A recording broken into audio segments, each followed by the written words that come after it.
Transposons or transposable elements are segments of DNA found in virtually all cells that move from one location in a chromosome to another within the same chromosome or into another chromosome. It is excised from one site and inserted at another site. By randomly jumping around the genome, they cause mutation and change the amount of DNA in the genome. Transposons were first discovered by Barbara McClinton in maize. The mobility of these genetic elements cause different colors of maize kernels, as you can see in the image. McClinton earns the Nobel Prize in 1983 for her discovery. We now know that about half of our genome is derived from transposable elements. The term transposon was first used in 1974 by Hedges and Jacob for a DNA segment or genetic element which could move from one molecule to another and carried resistance for antibiotic ampicillin. There are two classes of transposons determined by different mechanism of moving within the genome. Class 1 transposons are DNA transposons, which consisting only of DNA that move directly from place to place.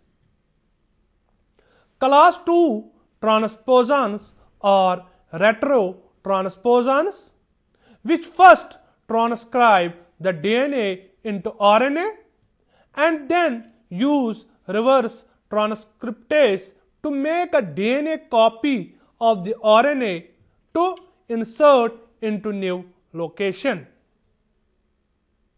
In bacteria, transposons can jump from chromosomal DNA to bacteriophage chromosome or into plasmid DNA and vice versa.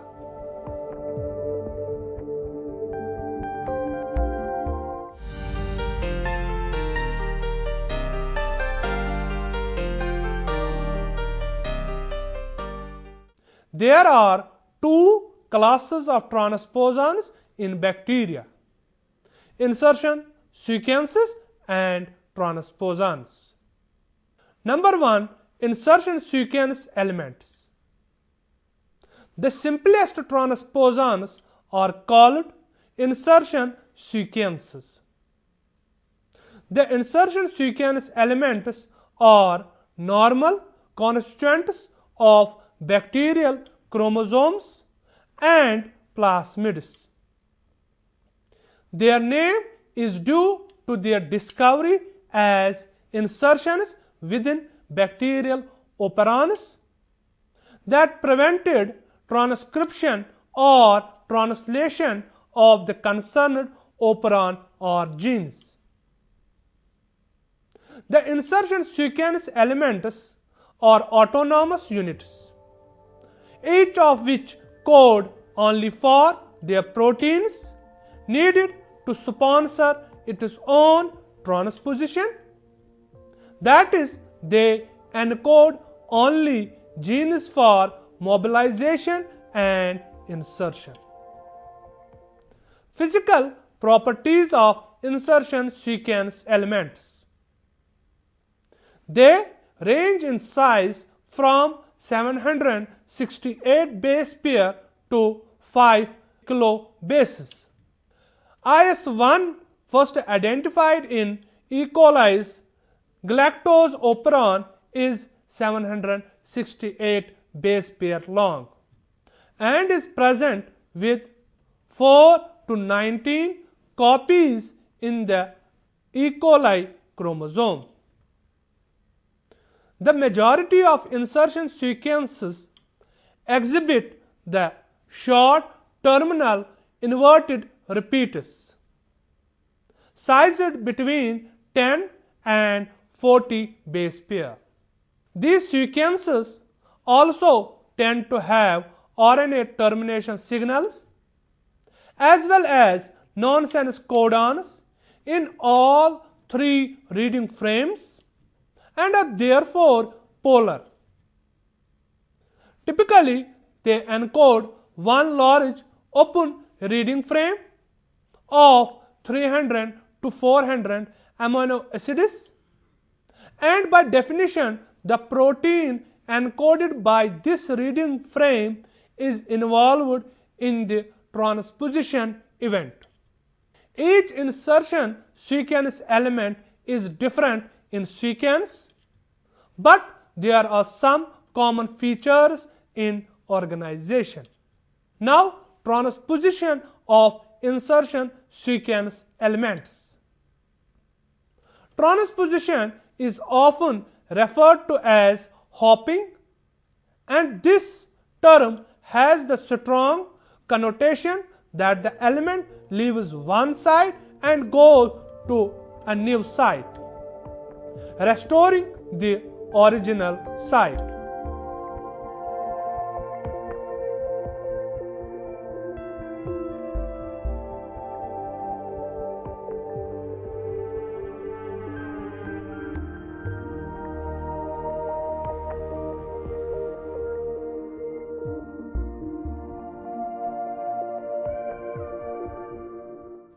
When an insertion sequence element transposes, a sequence of host DNA at the site of insertion is duplicated.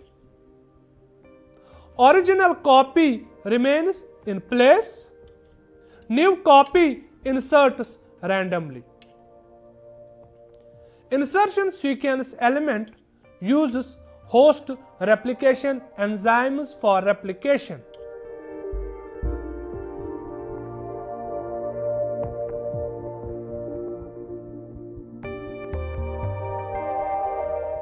Transposition requires transposase.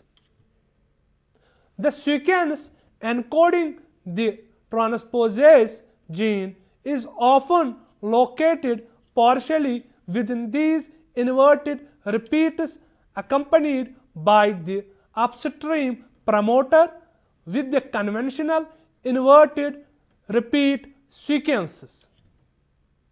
This arrangement provides the binding mechanism for auto-regulation of synthesis. Transposition initiates when transposase recognizes inverted terminal repeats. The site of integration is called target site. First, staggered cuts are made in DNA at target site. Then, insertion sequence element inserts, and finally DNA polymerase and ligase fills the gaps. Small direct repeats about base pair flanking the target site are created. DNA rearrangement and deletogenic properties of these insertion sequence elements.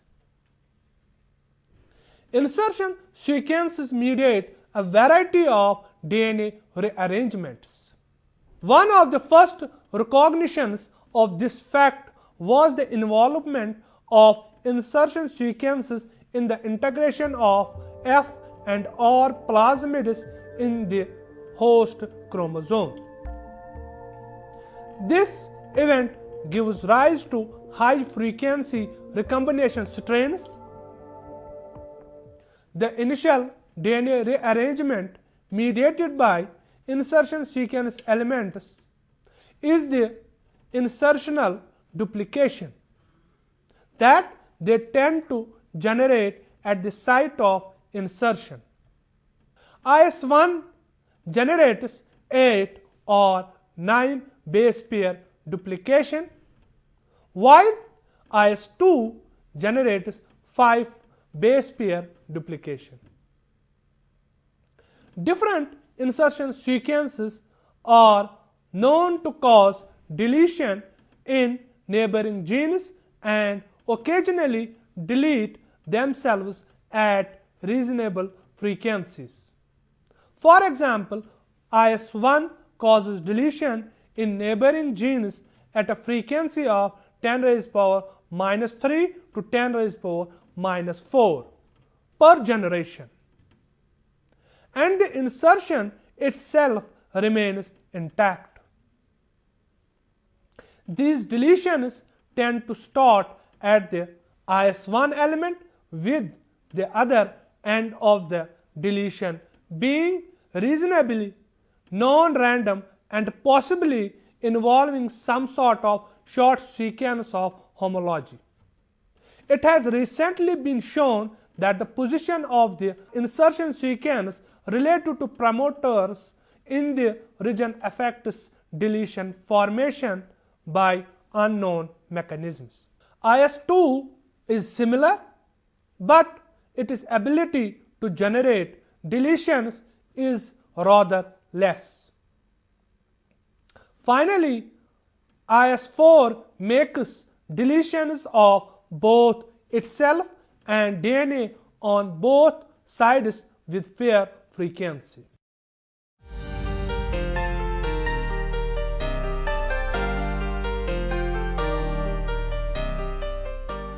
In general, there are two other general classes of transposons. Class 1, also known as composite transposons, are basically the pair of insertion sequence elements flanking a segment of DNA, usually containing one or more genes, often coding for antibiotic resistance. In this class of transposons, the insertion sequence supplies the transposition function and inverted terminal repeat recognize signals. These are essentially insertion sequences wherein two copies of the insertion sequence have flanked another gene. Examples are TN5, 9, 10, 903 and 1681. In all of these, the ends of the transposon are capable of transposing separately, since they are in fact subtle insertion sequences. Transposition of IS10 or TN10 occurs at around 10 raised power minus 7 per element per generation. Transposition occurs to a large number of sites in E. coli, but excellent target sites are found at about 1 per 1000 base pairs. Other secondary sites are recognized at poor efficiency. The preferred sites for IS10 and TN10 tend to have the sequence G, C, T, N, A, G, C. Admittedly not very adenine thymine rich, which is then duplicated within the 9 base pair duplication upon insertion. The second class of transposons are known as non-composite transposons. They carry genes, for example, the gene for antibiotic resistance, but do not terminate with insertion sequence elements. Therefore, the ends are non-insertion sequence element repeat sequences. Examples are TN1, 3, 4, 7, 501 and 551. TN3 is 5 kilobase with 38 base pair inverted terminal repeats and includes 3 genes: beta lactamase, transposase, and resolvase, which functions in recombination. Transposons of this class tend to show regional specificity, and TN3 in particular seems to especially prefer adenine thymine rich regions that have some homology to its ends. Unlike class 1, the ends cannot transpose separately. One member of this class, TN7, has such extreme specificity, that is, it has a single site of preference in the entire E. coli chromosome. It has now been shown that the region conferring this specificity is not the site of insertion but is apparently nearby. A similar separation of recognition and action sites has been seen with certain restriction enzymes. The frequency of transposition tends to be variable, ranging from 10 raised to power minus 4 to 10 raised to power minus 6.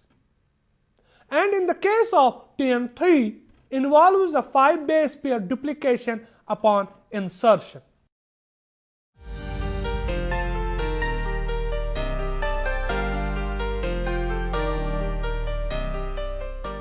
First model, that is conservative transposition or cut and paste transposition. Conservative transposition is so named because the copy number of the transposon is conserved during the operation. It involves the transposon physically leaving one replicon and moving to another. The original replicon is apparently destroyed, so it is critical that the element transpose to another replicon in the cell.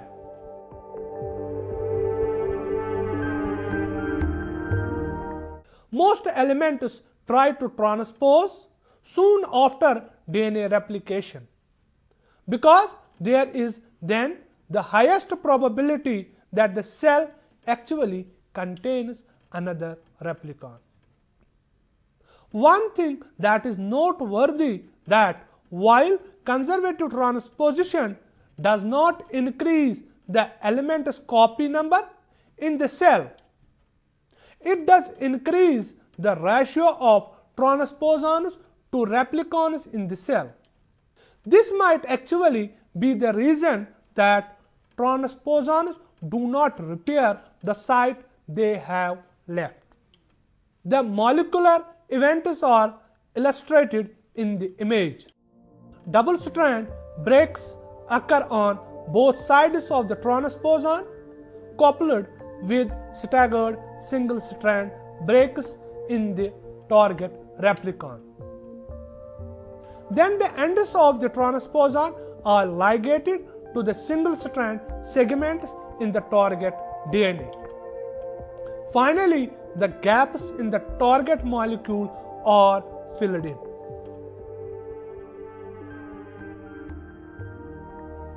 Number 2 model, that is bidirectional replicative transposition.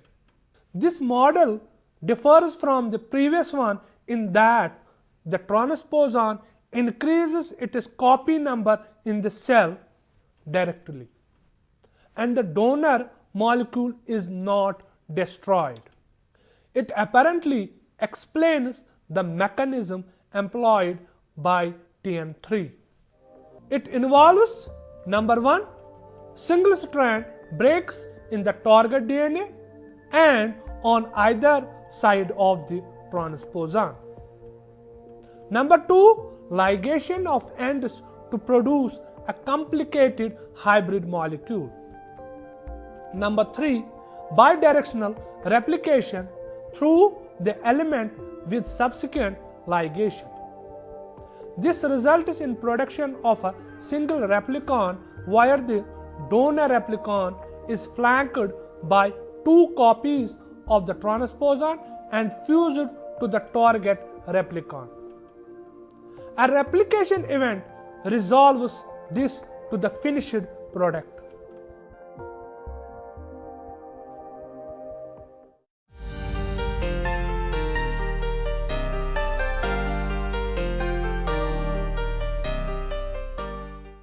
Number 1, mutagenesis. Since it is clear that transposons transpose to new site at certain frequencies, one might expect that you mutagenize a strain by taking a strain carrying the transposon in a site considered uninteresting in terms of the system being studied, and looking for cases where the transposon has moved and generated an interesting mutation. Number 2, selection for a mutant phenotype. Most mutations leading to the loss of gene function do not have a selectable phenotype. This means that they cannot easily be moved from one strain to another using the gene transfer systems. A mutation caused by a transposon therefore has a distinct advantage since it has two phenotypes: the loss of a function of the affected gene and the drug resistance of the transposon.